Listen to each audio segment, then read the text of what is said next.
അപ്പോൾ hello friends, BJ69 മൂവിൻ്റെ title ലീക്കഡായി എന്ന് പറഞ്ഞ് ഒരു ന്യൂസ് ശരിയാണോ? പിന്നെ ഈ പറഞ്ഞ സോങ്ങിനെ കുറിച്ചും അതിന് ചെയ്യാൻ പോകുന്ന വർക്കിനെ കുറിച്ചും ഒരു ടോക്ക് ചെയ്ത് പോകാം. BJ69 ടൈറ്റിൽ എന്ന് പറഞ്ഞ് ഒരു കാര്യം ഇപ്പോൾ ഇങ്ങനെ യൂട്യൂബിൽ ഇങ്ങനെ പോകുന്നുണ്ട്, ന്യൂസൊക്കെ ലീക്ക് എന്നൊക്കെ പറഞ്ഞിട്ട്. പക്ഷെ കൂടുതലും ടൈറ്റിൽ അപ്ഡേറ്റ്സ് ഒക്കെ വരുന്നത് എക്സിലാണ് വരിക. പക്ഷെ അവയുടെ ടൈറ്റിലിനെ കുറിച്ച് യാതൊരുവിധ ന്യൂസും ഇല്ല. ഒരു ട്രാക്കറും ഇതിനെക്കുറിച്ച് അപ്ഡേറ്റോ എന്തെങ്കിലും പറഞ്ഞോ ഒന്നും ചെയ്തിട്ടില്ല എന്നാണ് സത്യാവസ്ഥ. ഒരു റൂമർ പോലും ഇല്ല. പക്ഷെ എങ്ങനെ ഈ ടൈറ്റിൽ വന്നു എന്ന് അറിയില്ല. സ്കാവിയർ എന്ന് പറഞ്ഞ ടൈറ്റിലിനെ കുറിച്ചാണ് പറയുന്നത്. കേൾക്കാൻ രസമുള്ളതാണ്. പക്ഷേ ഈ ടൈറ്റിൽ ഒരു റൂമർ പോലും ഇല്ല എന്നതാണ് സത്യാവസ്ഥ. ഇങ്ങനൊരു സംഭവമേ ഇല്ല. ഒരു ട്രാക്കറോ എക്സിലോ ഒന്നിലും തന്നെ ഈ ന്യൂസ് ഇല്ല എന്നതാണ് കാര്യമായിട്ട് പറയുന്നത്. അപ്പോൾ ഇതൊരു റൂമറിൽ പോലും കൂട്ടാൻ പറ്റാത്ത ടൈറ്റിലാണ്. ഇതെങ്ങനെ വന്നു എന്ന് നമുക്ക് അറിയത്തില്ല. എന്തായാലും ടൈറ്റിലിൽ ഫസ്റ്റ് കഴിയുമ്പോൾ നമുക്ക് അറിയത്തുള്ളൂ ആ ടൈറ്റിൽ എന്നൊക്കെ. പക്ഷെ അതിന് തൊട്ട് മുന്നായിട്ട് കുറേ ടൈറ്റിൽ റൂമേഴ്സ് വരും. അപ്പൊക്കെ നോക്കാം. അത് ട്രാക്കർമാരൊക്കെ അപ്ഡേറ്റ് ചെയ്യുന്നതായിരിക്കും. അപ്പം നമുക്ക് അതിനെക്കുറിച്ച് സംസാരിക്കാം. അതുപോലെ ഈ മൂവിയുടെ ഫസ്റ്റ് സോങ്ങിൻ്റെ കാര്യം എല്ലാവർക്കും അറിയാവുന്നതാകും. കുറേ മുൻപ് വീട്ടിൽ അപ്ഡേറ്റ് ചെയ്തായിരുന്നു. ഈ സോങ്ങിൻ്റെ ടൈറ്റിൽ ദളപതി കച്ചേരി എന്നൊക്കെ പറഞ്ഞ് മമിത, പൂജ, വിജയ് ഇവർക്കുള്ള സോങ് ആണെന്ന് പറഞ്ഞായിരുന്നു. നെക്സ്റ്റ് അറബിക്കുത്തനെ വെല്ലുമോ എന്ന് നോക്കാം. ഞാൻ അത്രക്കൊന്നും പ്രതീക്ഷിക്കുന്നില്ല.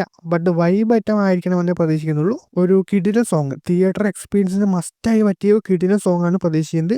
അറബിക്കുത്തിന് വരുമോ എന്നൊന്നും തോന്നുന്നില്ല. എന്തായാലും നോക്കാം. അതുപോലെ ദളപതി 69 അനിരുദ്ധാണ് മ്യൂസിക് എന്ന് പറഞ്ഞപ്പോൾ തന്നെ വലിയൊരു പ്രതീക്ഷയുണ്ട്, മ്യൂസിക് BGMിലൊക്കെ. എന്നാൽ ഇപ്പോൾ സോഷ്യൽ മീഡിയയിൽ ഇത് ചെറിയ സംശയം ഇപ്പോൾ ആൾക്കാർ പ്രകടിപ്പിക്കുന്നുണ്ട്. ലാസ്റ്റ് വന്ന മൂവീസിലെ BGM സോങ്സ് കമ്പയർ ചെയ്താണ് പലവരും പറയുന്നത്. ലാസ്റ്റ് വന്ന എല്ലാ സോങ്ങും BGM ഒക്കെ ഏകദേശം ഒരേപോലെ അങ്ങോട്ടും ഇങ്ങോട്ടും മാറ്റി ചെയ്യുന്ന പോലെ ഉണ്ട് എന്നാണ് പറയുന്നത്. ഒരേ സോങ് തന്നെ വീണ്ടും വീണ്ടും വീണ്ടും ഒരേപോലെ എടുത്തു വയ്ക്കുന്നതാണ് അതിനെക്കുറിച്ച് പരാതിയായിട്ട് പോകുന്നതെല്ലാവരും.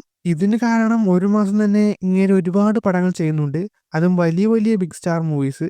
അതുകൊണ്ട് ടൈമില്ലാത്തതുകൊണ്ട് തട്ടിക്കൂട്ടി വിടുന്നതാകുമെന്നൊക്കെയാണ് പറയുന്നത് കണ്ടു. എനിക്ക് അതിനോട് റീസെൻ്റ് വർക്ക് വലിയ മോശമായിട്ടൊന്നും തോന്നിയിട്ടില്ല. ചില BGM സോങ്ങൊക്കെ ഒരേപോലെ ഉണ്ടെങ്കിലും കേൾക്കാൻ രസമുണ്ട്. പക്ഷെ പഴയ അതിനോട് ലെവലൊന്നും ഇപ്പോൾ ഇല്ല എന്ന് പറയുന്നത് നേരായിട്ട് തോന്നുന്നു.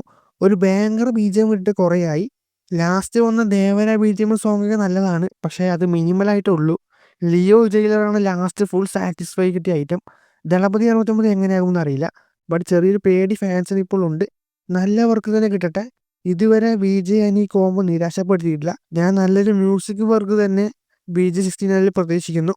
നിങ്ങൾക്ക് എന്താവുമെന്ന് അറിയില്ല, അത് പറയുക. പണ്ടൊക്കെ ചെയ്യാറില്ല, ലൈക്ക് ചെയ്യുക, ഷെയർ ചെയ്യുക, സബ്സ്ക്രൈബ് ചെയ്യുക, ബെല്ലൂണൊക്കെ നോട്ടിഫിക്കേഷൻ ആകുക. അപ്പോൾ അടുത്തൊരു വീഡിയോ ആയിട്ട് കാണാം.